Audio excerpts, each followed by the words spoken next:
Hi my dear sweet family. ఈరోజు మరో అద్భుతమైన ఉపయుక్తమైన కంటెంట్తో మీ ముందుకు వచ్చేసాను. కంటెంట్ నేమ్ వచ్చి వ్యాపారంలో అప్పులతో దివాలా తీయడానికి మనం చేసే పొరపాట్లు, అలాగే వాటికి ఎలాంటి పరిహారాలు చేసుకోవాలి అన్నది ఈరోజు మన కంటెంటు. అయితే ఈ అప్పుల మీద ఆల్రెడీ ఒక వీడియో చేశాము, దానికి బాగా రెస్పాన్స్ వచ్చింది. అందుకే ఇప్పుడు వ్యాపారంలో అప్పులు కావడానికి మనం చేసే పొరపాట్లు ఏంటి అనే టాపిక్ చేస్తున్నాం. ఇక విషయంలోకి వస్తే, నిత్య జీవితంలో మనం వ్యాపారంలో తెలిసి తెలియకుండా చిన్న చిన్న పొరపాట్లు చేస్తూ ఉంటాం.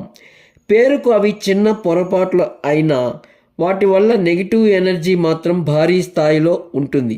అవి ఏంటో ఇప్పుడు చూద్దాం. నెంబర్ 1, గల్లా కౌంటర్ లేదా టేబుల్ కింద డస్ట్బిన్ పెట్టడం. ఇవి పెట్టడంతో సరిపెట్టుకుంటామా అంటే, కస్టమర్ వచ్చినప్పుడు అతనికి మనము స్నాక్స్, కాఫీ, టీ, జ్యూస్ ఇలాంటివి ఆఫర్ చేస్తాం. చేసిన తర్వాత ఆ ఎంగిలి ప్లేట్లు, కప్పులు మొత్తం తీసుకెళ్ళి ఆ డస్ట్బిన్లో వేసేస్తాం. గల్లా కౌంటర్ అంటే ఒక పవిత్రమైన స్థానం, కుబేరు స్వామి ఉన్న స్థానం. అలాంటి స్థానంలో ఈ ఎంగిలి ప్లేట్లు వేస్తే అప్పులు కాకుండా ఇంకేం వస్తాయి? దయచేసి ఈ అలవాటును వెంటనే మానివేయండి. ఇకపోతే నెంబర్ 2, గల్లా పెట్టిలో చిరిగిన నోట్లు ఉంచడం, డబ్బులు లేకుండా ఖాళీ చేయడం. చిరిగిన నోట్ల వల్ల కూడా నెగిటివ్ ఎనర్జీ వస్తుంది. అలాగే చిల్లర లేకుండా ఉంచడం వలన కూడా మనం చేసే వ్యాపారం కూడా ఊడ్చుకుపోతుంది. సో కాబట్టి ప్రతి ఒక్కరూ చిరిగిన నోట్లు ఏమైనా ఉంటే అవి తీసి పక్కన పెట్టండి. అలాగే ఒక చిన్న కప్పులో ఖచ్చితంగా కాస్త చిల్లర మాత్రం ఎప్పుడూ గల్లా కౌంటర్లో ఉండేటట్టు చూడండి. నెంబర్ 3, ఇవి అందరూ చేయకపోయినా కొద్దిమంది మాత్రం ఇలాంటి పొరపాట్లు కూడా చేస్తారు. అదేంటంటే, క్యాష్ కౌంటర్ దగ్గర చెప్పులు వేసుకొని వచ్చి కూర్చోవడం.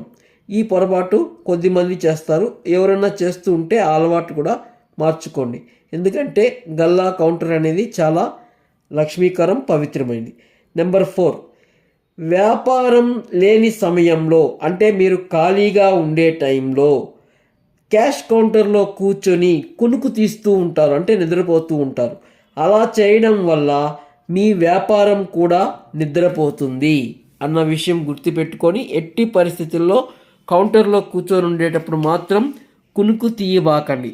నెక్స్ట్ బిజినెస్ ఎలా ఇంప్రూవ్ చేయాలి అలాంటివి ఎన్నో చాలా గూగుల్లో ఇన్ఫర్మేషన్ దొరుకుతుంది, బుక్స్లో దొరుకుతుంది. ఇలాంటివి తీసుకొని చదువుతూ ఉండడానికి ప్రయత్నం చేయండి. నెంబర్ 5, క్యాష్ కౌంటర్ మీద భోజన పదార్థాలు పెట్టి భోజనం చేయడం, టిఫిన్ చేయడం, ఇలాంటివి చేసి ఎంగిలిపరచడం కూడా సరైన విధానం కాదు.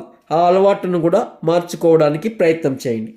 నెంబర్ 6, కొంతమంది పూలు వేస్తారు దేవుడి పటాలకి, గల్లా కౌంటర్కి. అక్కడ శుక్రవారం ఒక్కరోజు మార్చి మిగిలిన వారం రోజులు అలాగే ఉంచుతారు. ఇలా చేయడం వల్ల ఇంట్లో కానీ వ్యాపారంలో కానీ భయంకరమైన నెగిటివ్ ఎనర్జీ అనేది వస్తుంది. సో కాబట్టి అలాంటి అలవాటు ఉంటే అది ఖచ్చితంగా వెంటనే మార్చుకోండి. ఎప్పటికప్పుడు ఏ రోజుకి ఆ రోజు పూలు అనేటివి ఖచ్చితంగా మార్చివేయాలి. ఒకవేళ మీరు రోజు పూలు పెట్టకపోయినా ముందు రోజు పెట్టిన పూలు మాత్రం ఉంచబాకండి, అవి తీసి పడేయండి. ఇవి మనం చేసే పొరపాట్లు. ఇప్పుడు చేయవలసిన మంచి పనుల గురించి ఆలోచిద్దాం. చేయవలసిన మంచి పనులు ఏంటంటే, మొట్టమొదట మన షాపులోకి వచ్చే నెగిటివ్ ఎనర్జీ రాకుండా ఉండడానికి ఒక గాజు గ్లాసులో నీరు పోసి అందులో ఒక నిమ్మకాయ వేసి కౌంటర్ మీద కానీ కౌంటర్ దగ్గర కానీ ఉంచాలి. అప్పుడు ఆ నిమ్మకాయ అనేది మొత్తం నెగిటివ్ ఎనర్జీని లాగేస్తుంది. అది కూడా వారానికి ఒకసారి మార్చి పాత దానిని నీళ్లలో పడివేయాలి. ఇది నెంబర్ 1.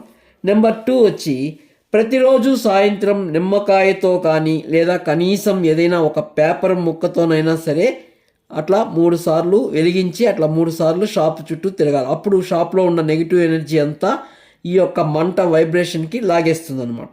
సో కంపల్సరీ ప్రతిరోజు సాయంత్రం దిష్టి అనేది తీయాలి. నెంబర్ 3, గల్లా కౌంటర్లో ఏదో ఒక మూలలో కొంచెం కళ్ళు ఉప్పును ఉంచాలి. ఎందుకంటే ఉప్పు అంటే లక్ష్మి. లక్ష్మి అంటే కుబేర స్వామి వాళ్ళ అక్క. ఆ అక్క అంటే ఆయనకు చాలా ఇష్టం. సో ఉప్పు ఉంచితే మీ వ్యాపారం దిగ్విజయంగా జరిగి బాగా మంచి ధనం అనేది చేకూరుతుంది. నెంబర్ 4, షాప్లో కౌంటర్లో సుబ్బు, లాభ్, స్వస్తిక్ అని 3 స్టిక్కర్లు ఉంటాయి. అవి తీసుకొచ్చి అంటించుకొని అనునిత్యం వాటికి పూజలు చేయడం కూడా కొంతవరకు పాజిటివ్ వైబ్రేషన్స్ వస్తాయి. నెక్స్ట్ 5, ప్రతి అమావాస్యకి గుమ్మడికాయతో దిష్టి తీయాలి. షాప్కి నల్లేరు వేలాడి తీయాలి. ఇవి చేసుకుంటే ప్రతి ఒక్కరి వ్యాపారాలు నష్టాలు రాకుండా, అప్పులు కాకుండా, దివాలా తీయకుండా వెర్రజిల్లుతుంది. ఇది ఈరోజు నా కంటెంట్. నా వీడియో నచ్చితే లైక్ ఇవ్వడం మాత్రం మరవకండి. ఎందుకంటే మీకోసం ఎంతో కష్టపడి ఇలాంటి మంచి మంచి ఇన్ఫర్మేషన్ సేకరించి మీకు అందిస్తున్నందుకు మీ నుంచి లైక్ ఆశించడం ధర్మమే కదా. మీరు ఖచ్చితంగా లైక్ ఇస్తారని ఆశిస్తూ రేపు మరో మంచి కంటెంట్తో మీ ముందుకు వస్తాను. అంతవరకు సెలవు. శుభం.